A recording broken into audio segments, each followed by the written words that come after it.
کے حوالے سے جو بات میں چاہتا ہوں معراج کے بارے میں کہ آپ ذہن نشین کر لیں وہ یہ ہے کہ معراج کے ضمن میں جو روایات آتی ہیں ان میں بہت اختلاف ہے. ایک تو ہے مجرد وہ واقعہ، وہ تو متفق علیہ ہے. ایک ہے اس خاکے میں جو تفصیلات کا رنگ ہے اس وہ جدا جدا ہے مختلف روایات میں. ان میں بھی ایک تو وہ چیزیں ہیں جو ایک دوسرے میں فٹ ان کر جاتی ہیں کہ ایک واقعہ آپ نے بھی دیکھا، ایک واقعہ ایک اور نے بھی دیکھا. آپ نے بیان کیا تو شاید اس کی کچھ اور ڈیٹیلز آپ بیان کریں گے. ہر شخص کا اپنا ایک ذوق ہے، اپنا ایک مزاج ہے، اسی کے اعتبار سے اس کے ریسیورز ہیں. ایک چیز آپ کے نزدیک آپ کے ذوق کے اعتبار سے اہمیت نہیں رکھتی، وہ آپ سنیں گے یاد نہیں رہے گی، بلکہ اس وقت بھی آپ کے ذہن میں آئے گی نہیں. ایک چیز کی طرف آپ کو زیادہ میلان ہے، اس کو آپ فوراً کیچ کریں گے، پکڑیں گے، محفوظ کر لیں گے. تو ایک ہی واقعہ بیان کیا جا رہا ہے، 2 افراد نے سنا، 5 نے سنا، وہ جب بیان کریں گے تو تھوڑا تھوڑا فرق ہو جائے گا، لیکن ان فرق کو آپ جوڑ کر ایک وحدت بنا سکتے ہیں.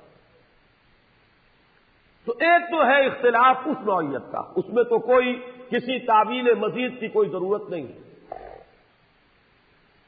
کہیں یہ ہو جائے گا کہ ایک حصہ اس واقعے کا پہلے بیان کر دے گا، کوئی شخص بعد میں یاد آئے گا، وہ بات رہ گئی اس کو بعد میں بیان کرے گا.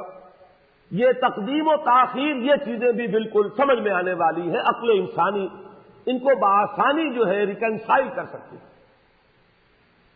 البتہ بعض باتیں ایسی ہیں کہ جو انریکنسیلیبل ہیں، وہ بالکل متضاد کی نوعیت کی. مثلاً کہیں تو یہ بیان کیا گیا یہ سفر شروع ہوا حتیم سے. کسی واقعے میں ذکر ہو رہا ہے کہ اس کا آغاز ہوا کسی گھر سے، حضور کا اپنا گھر یا ام ہانی رضی اللہ تعالی عنہا کا گھر، حضور کی چچا زاد بہن. کسی میں الفاظ ایسے آ گئے ہیں،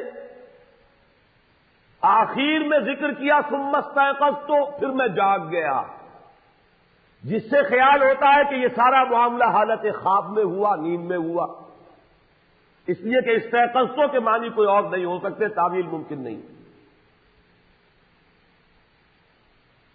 تو یہ جو مختلف ڈیٹیلز ہیں کہ جو تضاد کی نوعیت کی ہیں، ان کو باہم ایک دوسرے کے ساتھ جوڑنا ممکن نہیں ہے. اس کی تعویل بہت سے محققین کے نزدیک یہ ہے کہ واقعہ معراج بھی ایک بار نہیں ہوا، کئی بار ہوا. بجائے اس کے کہ اس میں سے ایک کو ہم قبول کریں دوسرے کو رد کریں. میرا اپنا احساس یہ ہے، اگرچہ محققین کے مابین اس معاملے میں اختلاف رہے گا اور رہا ہے، بعض حضرات اس کو تسلیم نہیں کرتے کہ واقعہ معراج بار بار ہوا ہے. بعض حضرات کی یہ رائے ہے، میں اپنا ذاتی آپ کے سامنے خیال پیش کر رہا ہوں کہ کم سے کم 2 مرتبہ ضرور معراج ہوا ہے محمد الرسول اللہ صلی اللہ علیہ وسلم. ایک مرتبہ یہ معراج ہوا ہے بالکل ابتدائی زمانے میں، نبوت کا ابتدائی دور. یہ یوں سمجھیے کہ سن 2-3 نبوی یا سن 42-43 ولادت، اور یہ ہوا ہے حالت نوم میں. وہ روایات جڑیں گی اس کے ساتھ کہ ثم استيقظت، پھر میں جاگ گیا. یہ تجربہ جو ہے اس کو نیند میں ایک روحانی تجربے، ایک مکاشفے، ایک رویا سے تعبیر کریں گے. اور یہ جو واقعہ ہے جسے ہم معراج کے نام سے جانتے ہیں، یہ ہوا ہے سن 12 میں. اور یہ یوں سمجھیے کہ جب آپ کی عمر شریف کا 52واں سال ہے، ہجرت سے لگ بھگ 1.5 سال قبل. یہ واقعہ در حقیقت ان تجربات کی کہ جو آج تک ہوئے تھے، یہ ان کی تکمیل ہے، یہ ان کا نقطہ عروج ہے، یہ ان کا کلائمیکس ہے. اور یہ سفر جو ہے ہرگز نیند میں نہیں ہوا، یہ صرف روحانی تجربہ نہیں ہے، یہ کوئی رویا یا خواب نہیں ہے، بلکہ یہ سفر ہے بجسد ہی شریف، حضور کے جسد مبارک کے ساتھ یہ پورا کا پورا واقعہ پیش آیا۔ اس ضمن میں چونکہ اس دور میں یہ ریشنلزم کا دور ہے، اگرچہ عام طور پر پڑھے لکھے لوگ جانتے ہیں 18 سینچری ریشنلزم، اس کو 18ویں صدی عیسوی سے منسوب کیا جاتا ہے، لیکن چونکہ وہ علامہ اقبال کا شعر مجھے یاد آیا، مغرب اور مشرق کا فرق انہوں نے واضح کیا کہ وہاں دیگرگوں ہے لہجہ لہجہ، یہاں بدلتا نہیں زمانہ۔ مغرب میں فکر انسانی کئی قلابازیاں کھا چکی ہے، اور مشرق کے کچھ مفکرین ہیں جو ابھی تک 18ویں صدی عیسوی کے ریشنلزم کو چاٹ رہے ہیں، جو مغرب میں ختم ہو چکا۔ سائنس کے پریمسز تبدیل ہو گئے، مقدمات چینج ہو چکے ہیں، اصول بدل چکے ہیں، لیکن ہمارے ہاں کچھ لوگ ہیں جو ابھی وہ نیوٹونین فزکس کو جو ہے وہ لے کر مضبوطی سے پکڑے بیٹھے، اور یہی وہ لوگ ہیں کہ جن کے نزدیک یہ محالات میں سے ہے، ناممکنات میں سے ہے۔ میں اسی لیے کہا کرتا ہوں کہ اگر سر سید نے ٹھوکر کھائی تو وہ قابل رحم ہے، معذور ہے، وہ آج سے 100 سال پہلے کے انسان ہیں۔ لیکن جو لوگ سر سید کے فکر پر اس وقت اپنی دکانیں چمکا رہے ہیں، یہ مقلد محض ہیں، ان کے پاس تو در حقیقت وہ جو کامن سینس نام کی شے بھی نہیں ہے کہ انہیں یہ اندازہ ہو کہ ہم کس دور میں یہ بات کر رہے ہیں۔ یہ آئنسٹائن کی فزکس کا زمانہ ہے، فزکس کے مقدمات تبدیل ہو چکے ہیں، اب میٹر انڈسٹرکٹیبل نہیں رہا، اب سائنس وہاں پہنچ چکی ہے کہ نظری اعتبار سے تسلیم کیا جاتا ہے کہ اگر کوئی physical object velocity of light کے ساتھ موو کرے گا تو اس کے لیے وقت نہیں گزرے گا۔ حساب نے یہ ثابت کر دیا، اگرچہ ہم اس کا ابھی تصور نہیں کر سکتے۔ سب سے زیادہ رفتاریں انسان کے سامنے دو تھیں، ایک آواز کی رفتار، اس سے تو انسان آگے گزر گیا ہے۔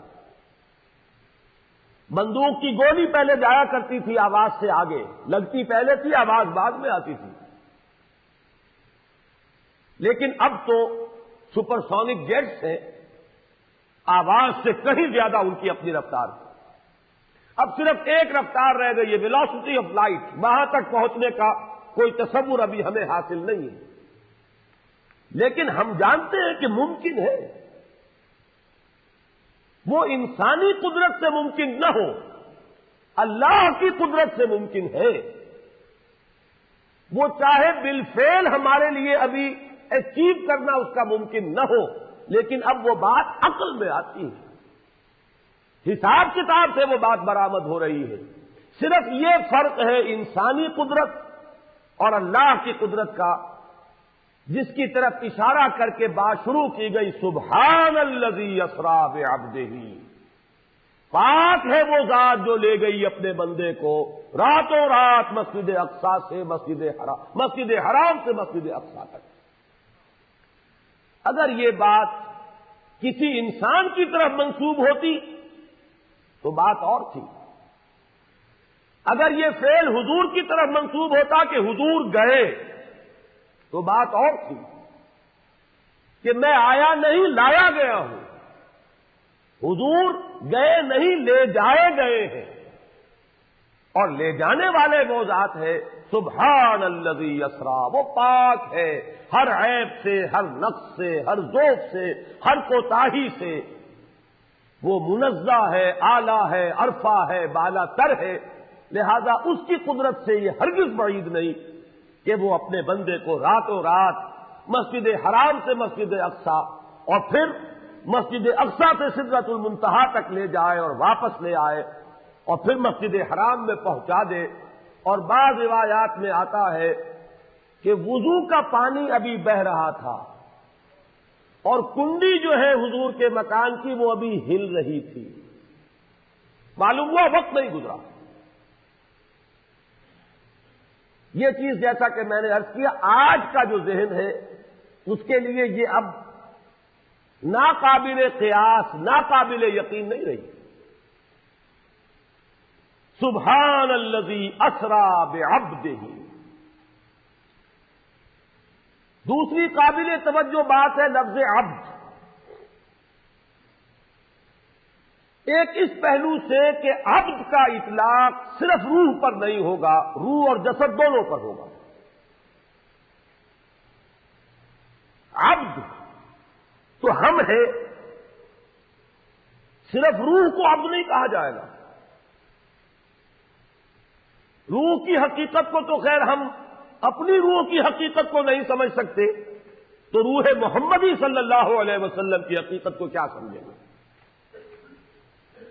عبد کا اطلاق بلکہ جان لیجئے کہ اکثر و بیشتر تو جسد پر ہوگا۔ تو اس سے بھی ایک اضافی بات معلوم ہوئی کہ صرف روح محمدی نہیں لے جائی گئی، محمد لے جائے گئے صلی اللہ علیہ وسلم، اور محمد کا اطلاق روح محمدی اور آپ کے جسد شریف دونوں کے مجموعے پر ہوگا، صرف روح پر نہیں۔ دوسری بات جو اس میں بہت قابل لحاظ ہے وہ یہ ہے کہ یہ جو مقام عروج ہے جس کا ذکر ہو رہا ہے، اور حضور کی دو نسبتوں میں سے جس نسبت کا یہاں حوالہ دیا جا رہا ہے وہ نسبت رسالت نہیں، نسبت عبدیت ہے۔ ویسے بھی عام طور پر قرآن مجید میں جہاں اللہ تعالی کی عنایت خصوصی، شفقت خصوصی کا ذکر آتا ہے حضور پر، وہاں آپ کی نسبت عبدیت کا ذکر ملے گا۔ جیسے یہاں ہم نے دیکھا، جیسے اگلی سورت میں ہے سورہ کہف میں، الحمدللہ الذی انزل علی عبدہ الکتاب ولم یجعل لہ عوجا، جیسے سورۃ الفرقان میں ہے تبارک الذی نزل الفرقان علی عبدہ لیکون للعالمین نذیرا۔ اسی طریقے سے سورۃ النجم میں ہے فاوحی الی عبدہ ما اوحی۔ اسی طرح یہاں ہے سبحان الذی اسری بعبدہ لیلا من المسجد الحرام الی المسجد الاقصی۔ یہاں وہ نقطہ جان لیجئے کہ نسبت عبدیت بالا تر ہے نسبت رسالت سے، نمبر ایک۔ اور اگر اس کو صوفیہ کی اصطلاح میں سمجھیں گے تو نسبت عبدیت ایک عروجی نسبت ہے، نسبت رسالت ایک نزولی نسبت ہے۔ ذرا اگر ذہن میں رکھیں گے اسے تو حضرت موسیٰ علیہ السلام کو جو پہلی وحی ہو رہی ہے یا مخاطبہ اور مکالمہ سے جو مشرف ہو رہے ہیں تو کوہ طور پر ہے، بلند مقام پر ہے، اور اس سے اعلیٰ مقام اور کیا ہوگا کہ اللہ تعالی سے بلا واسطہ گفتگو ہو رہی ہے، درمیان میں کوئی واسطہ حائل نہیں ہے۔ وَكَلَّمَ اللَّهُ مُوسَىٰ تَكْلِيمًا۔ یہاں موسیٰ کیا ہے؟ عبد ہے۔ رسالت کا حکم ملا تو کیا؟ اذهب إِلَىٰ فِرْعَوْنَ إِنَّهُ طَغَىٰ، جاؤ فرعون کی طرف۔ اب موسیٰ پہاڑ سے اتریں گے تو جائیں گے، کسی کے پاس سے کوئی جاتا ہے تو اس کی طرف پیٹ کر کے جاتا ہے، کسی کے سامنے دس بستہ کھڑا ہوتا ہے تو اس کے حضور میں ہے، مواجہہ کر رہا ہے، فیس ٹو فیس ہے، تو کون سی نسبت بالا تر ہوئی؟ نسبت عبدیت۔ فرض منصبی ہے رسالت، جاؤ ادا کرو۔ مولانا روم نے اس کو بیان کیا ہے، بہترین تمثیل ہے۔ اصل میں ان حقائق کے جاننے والے یہ صوفیاء ہی ہیں۔ یہ نہ فقہا کا دائرہ ہے نہ محدثین کا دائرہ ہے. اپنے اپنے دائرے ہیں، اپنے اپنے کام سب نے کیے ہیں. ہمارے سب ہی محسن ہیں، لیکن یہ کہ بہرحال اپنا اپنا ذوق، اپنا اپنا فیلڈ. ان چیزوں کو اور ان میں پھر فرق مراتب جو قائم کیا ہے وہ صوفیہ کام ہے. بارش کی مثال دی ہے. یہ واٹر سائیکل جو چل رہا ہے ہماری اس دنیا میں، سمندر سے بخارات اٹھ رہے ہیں، یہ عروج ہے. کتنی لطیف حالت میں ہے، کتنے پاک اور صاف ہیں. یہ تو عمل کشید ہو رہا ہے نا. پانی کو بھاپ بنایا گیا ہے، اس میں کوئی کثافت تو ساتھ نہیں جائے گی. بالکل پاک اور صاف پانی لطیف ترین صورت میں اوپر جا رہا ہے. اوپر جا کر بادل بنے، ہوائیں لے گئیں، اب وہ بارش بن کر نازل ہو رہا ہے. نازل ہو رہا ہے تو کیا ہوگا؟ وہ پہلے فضا کو دھوئے گا، وہ کچھ کثافت پانی میں بھی جمع ہو جائے گی، زمین پر برسے گا، زمین کو دھو دے گا، لیکن کچھ کثافتیں شامل ہو جائیں گی. یہ ندیوں نالوں سے دریاؤں سے ہوتا ہوا پھر سمندر میں پہنچے گا. وہ ساری کثافت سمندر میں رہ جائے گی اور پھر وہ لطیف اور صاف اور پاک ہو کر پھر آسمان کی طرف اٹھ جائے گا. یہ عروج ہے، وہ نزول ہے. نزول سے صفائی ہو رہی ہے دوسروں کی، فضا کی، زمین کی. عروج میں اپنی صفائی ہے. یہی ہے سائیکل. رات کو اللہ کا بندہ اس کے حضور میں کھڑا ہے. یہ کس کی صفائی ہے؟ اپنی. کس چیز کی صفائی ہے میں بعد میں بیان کر دوں گا. اسے کہیں اپنی کثافتوں پر قیاس نہ کر لیجئے، وہ کثافتیں ان کے پاس بھی نہیں ہیں. گر حفظ مراتب نہ کنی زندگی، لیکن پھر دن میں کیا حکم ہے؟ اب وہ نزول ہے. اس نزول میں کثافت آ جاتی ہے. کیا کثافت؟ کسی نے گالی دے دی، کچھ تکبر پیدا ہوگا کہ نہیں طبیعت میں؟ بالکل نہ ہونا ناممکن ہے. وَلَقَدْ نَعْلَمُ، ہمیں معلوم ہے، إِنَّهُ لَيَحْزُنُكَ الَّذِي يَقُولُونَ، آپ کو رنج ہوتا ہے، افسوس ہوتا ہے، آپ کی طبیعت پر تکبر آتا ہے ان کی باتیں سن کر. کسی نے مجنون کہہ دیا، کسی نے پاگل کہہ دیا، کسی نے شاعر کہہ دیا، اور وہ در بدر جا رہے ہیں. لیکن ہو کیا رہا ہے؟ تو اگر طبیعت پر کچھ تکبر بھی آ گیا ہے محمد الرسول اللہ صلی اللہ علیہ وسلم کے، اس تکبر کا بھی دور کیا جانا ضروری ہے. راتوں کو کھڑے رہیے. اب یہ عروجی نسبت ہے، یہ اوپر جا رہے ہیں، اور دن میں نزول فرمائیے اور لوگوں کے دلوں کو صاف کیجیے، ان کے ذہنوں کو صاف کیجیے، ماحول کو صاف کیجیے. یا ایھا المزمل قم اللیل الا قلیلا نصفہ او انقص منہ قلیلا او زد علیہ ورتل القرآن ترتیلا انا سنلقی علیک قولا ثقیلا ان ناشئۃ اللیل ہی اشد وطئا واقوم قیلا ان لک فی النہار سبحا طویلا. دن کے وقت تو آپ کے لیے بڑی مشقت ہے، بڑی محنت ہے، تبلیغ ہے، تلقین ہے، دعوت ہے، نصیحت ہے. کبھی اپنوں کی طرف سے تکبر ہو جاتا ہے. حضرت عائشہ سے ایک مرتبہ ہو جاتا ہے گھروں میں، کسی بات پر آپ ناراض ہوئے، آپ نے یہاں تک کہہ دیا کہ تمہارے ہاتھ ٹوٹ جائیں. اس کے بعد حضرت عائشہ کو دیکھا کہ وہ اپنے ہاتھوں کو دیکھ رہی ہیں. پوچھا کیا دیکھ رہی ہوں؟ انہوں نے عرض کیا میں منتظر ہوں کہ کب نبی کی بد دعا کا اثر ظاہر ہو. اس پر آپ نے فوراً اللہ تعالیٰ کی جانب رجوع کیا، ہے اللہ میں انسان ہوں، میری زبان سے کبھی غصے میں بھی الفاظ نکل جاتے ہیں، اے اللہ تو ان کو قبول نہ کر لی. ہے تکبر؟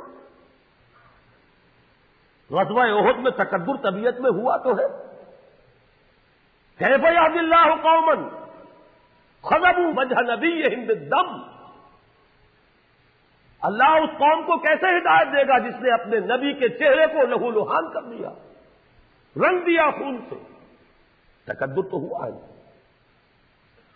اسی طرح کا تکبر وہ ہے، اسی لیے تو کہا گیا سورہ مزمل میں وَاصْبِرْ عَلَىٰ مَا يَقُولُونَ وَاهْجُرْهُمْ هَجْرًا جَمِيلًا. تلوار کا وار تو محمد پر پڑا ہے غزوہ احد میں، لیکن زبانوں کی جو زخم تھے وہ تو لگ رہے تھے مکے میں بھی. اس تکبر کو بھی صاف کرنا ہے. تو یہاں بھی لفظ عبد کے حوالے سے ان حقائق کو ذہن نشین کر لیجئے. سبحان الذی اسرا بعبدہ، اسرا کہتے راتوں رات لے جانا. فاسر بعبادی انہم متبعون. حضرت موسیٰ کو حکم ہوا تھا، اے موسیٰ میرے بندوں کو لے کر نکل جاؤ راتوں رات، تمہارا پیچھا کیا جائے گا. تو حضور کے لیے بھی لفظ آیا سبحان الذی اسرا بعبدہ. اس کے بعد لیلن کیوں آیا؟ دوہرایا کیوں گیا؟ اس لیے میں نے ترجمے میں کیا تھا رات کا بھی ایک حصہ، پوری رات نہیں لگی، اس کا کوئی ایک وقفہ ہے، نہایت حقیر، نہایت قلیل، نہایت مختصر. من المسجد الحرام الى المسجد الاقصى الذي باركنا حوله لنريه من آياتنا انه هو السميع البصير.